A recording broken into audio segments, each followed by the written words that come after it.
Hello everyone, and welcome to Highsider Plays MotoGP. I'm Highsider, and in this episode, I'm going to tell you why you should be playing this game if you're not.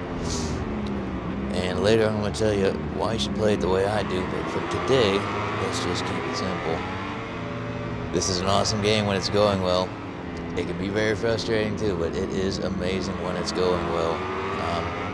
And you should be playing it if you're not. For starters, you can't play this in real life. You're not going to get on a MotoGP bike. At any time, there's maybe 30 people that can throw a leg over one of these things, and it's not you, it's not me. So you don't have a better option than playing MotoGP. If you want to get a piece of this action, you're going to have to do it as a sim game, and that's what it is. But there's perks to that, because you know what? You'd probably kill yourself if you did get on one of these things. It's wonderful that you can high-side this thing, and instead of spending the next 6 months in physical therapy and hanging out with doctors for the rest of your days, you can just walk to the kitchen and go make breakfast. That's a really good perk. No hospitals, no hospital bills, no painkillers. You just hit restart and try again. It's a wonderful feature of sim racing. Not to mention if you wanted to go racing in real life, not just a MotoGP bike, but it's a very expensive hobby, very expensive. You're gonna drive around all over the place.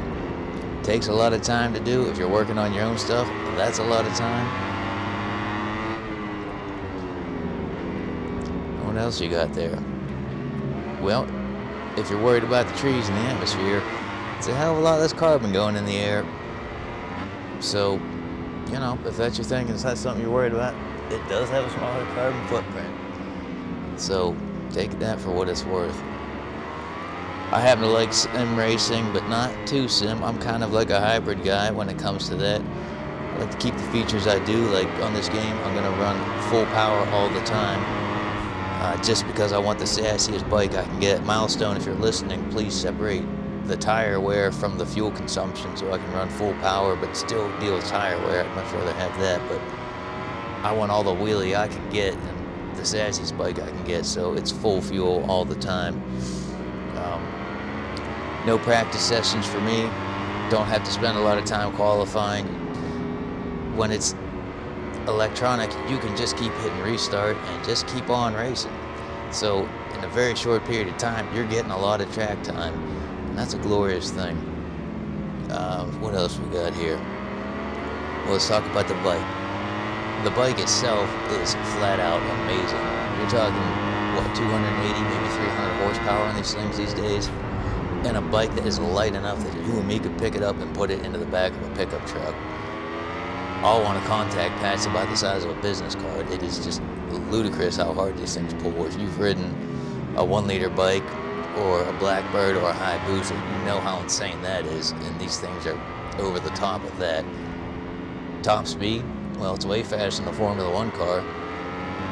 The last year at Magellan, they were doing, say, it was over 225 miles an hour that they were doing at the end of the front straight there. The bike's rev to the moon.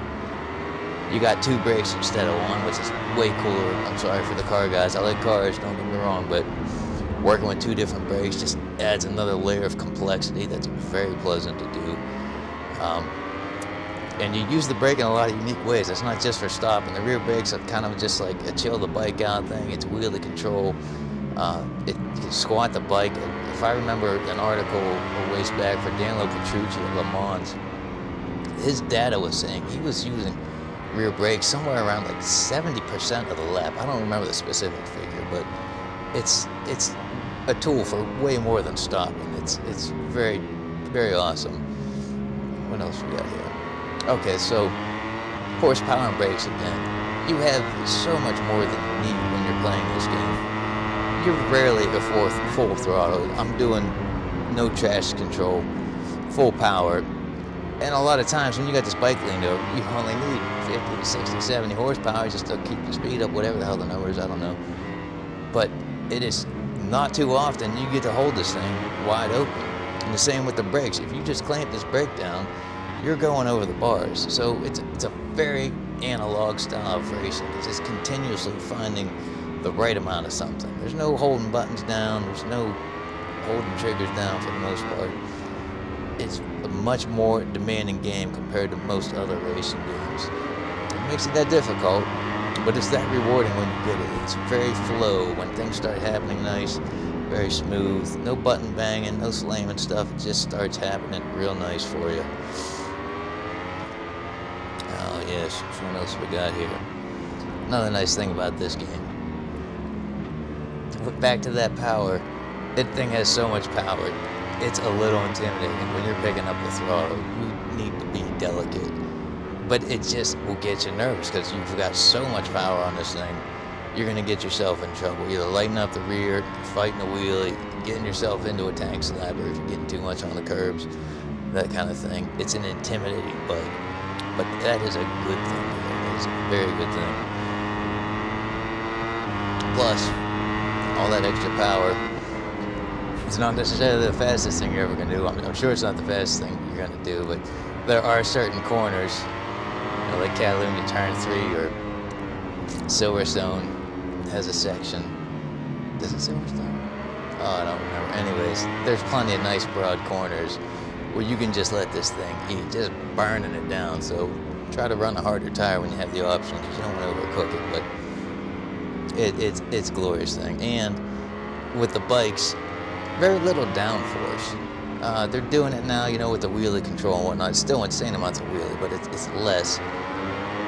So that's a nice thing. In general, I don't really care for downforce racing, particularly with the cars and whatnot. You get stuck behind them, the passing gets compromised. I'd rather have a car that's sliding and noisy. And same here with the bikes.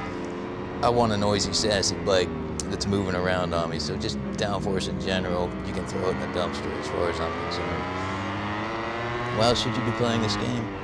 Well, it's got some of the most amazing tracks on the planet. If you're a motorsports fan and you know all the racetracks in the world, MotoGP has some of the best on the calendar all over the place. Too many to list. Pick the game up, find out for yourself. There's just so many awesome ones. I mean, how about Mugello? That's coming up here in a week or two. Going into Turn 1 at Mugello from top speed is just horrifying. Even in a game, it just will scare the life out of you. Or Circuit of the Americas, that backstraight coming into the braking zone. Just insane stoppies, scaring yourself to death. Or how about at Jerez, coming onto the backstraight, over that hilltop, leaned over, burning off the tire, fighting a wheelie. Just so much fun. There's so many great corners here. Le Mans, going under that Dunlop bridge, little head shake, little wheelie, flicking it into that right-hander downhill. Oh, it's good stuff. What else we got here? Phillip Island to the last corner. Oh yeah, there's a place where you can burn the tire down. Glorious stuff. The Saxon Ring coming down the waterfall. Or how about Silverstone going through those S's? Or you go down that straightaway to that nice long right-hand sweeper, right onto a monstrous wheelie, and then clamp it down right for a monstrous stop. There's so many amazing corners in the Grand Prix circuits. How about Catalunya Turn 3? If you want to eat a tire, Catalunya Turn 3, you'll just cook it down. It is so much fun. Not necessarily the fastest thing, but it's just fun getting sassy like that. Another nice thing about motorcycles compared to cars is motorcycles are pretty small compared to cars. So the racetracks are effectively a lot bigger. You can get it 3 wide and you can have a lot more room to play and wiggle when you're on a little track like that. And I like cars, I like rally, I do all kinds of racing games. Don't get me wrong, it's all good. But if you want the top shelf motorsport experience in a video game, you need to be playing MotoGP. Rally's awesome, dirt bikes, Project Cars was amazing, did muscle cars on Force, it's all kinds of things. And I'm just telling you, this is the hardest for starters, but you can do it the way I do it. I'm gonna show you how to do it.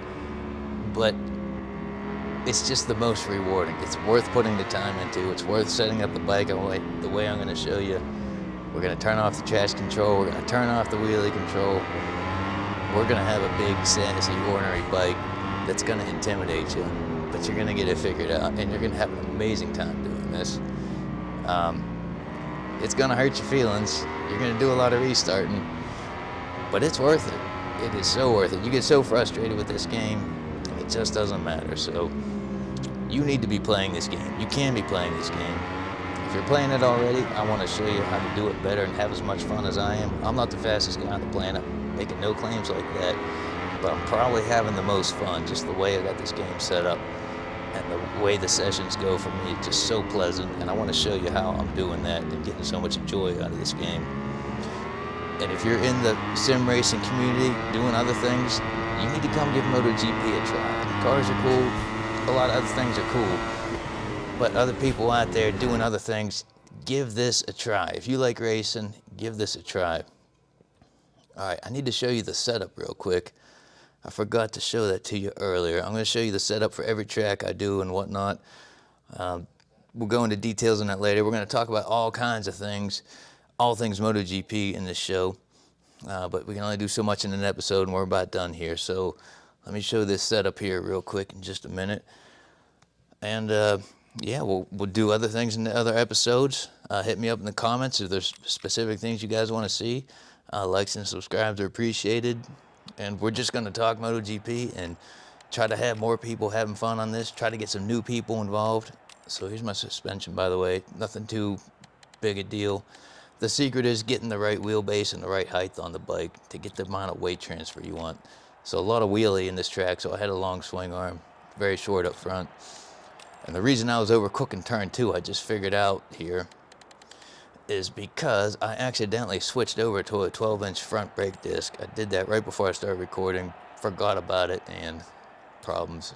So that was turn 2 being so insane. And you see here, no TC, no wheelie. Also no engine brake, but I'm not hostile to that. We'll talk about all that later. Anyways, thanks for playing, everybody.